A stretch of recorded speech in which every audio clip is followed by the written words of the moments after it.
In today's video, I'm going to show you how to create a compass icon in Figma using a simple plugin workflow that takes just a few clicks. This is a super easy method if you want to quickly add clean professional icons to your designs without drawing them from scratch. Whether you're working on a UI mockup, a presentation, or a mobile app layout, this will save you time and keep your design looking sharp. If this tutorial helps, make sure to hit the like button and subscribe for more easy Figma tips and design workflows. Alright, let's jump into it. First, open your design in Figma and look at the bottom toolbar.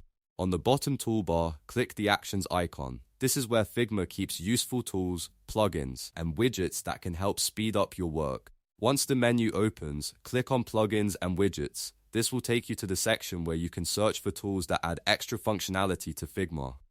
Next, in the search bar, type Iconify. Iconify is a popular icon plugin that gives you access to thousands of ready-made icons in different styles. After typing it in, run the plugin so it opens inside your Figma file.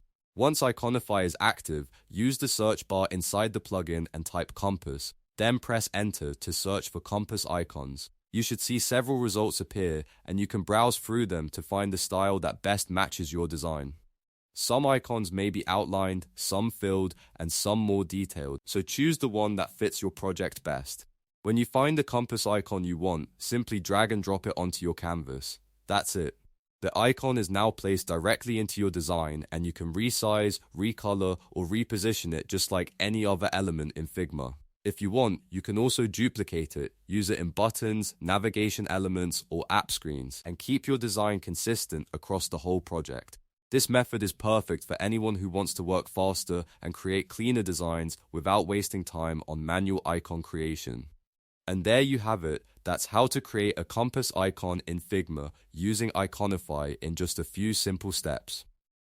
If this video helped, don't forget to like, subscribe, and turn on notifications so you never miss more quick Figma tutorials. Thanks for watching, and I'll see you in the next one.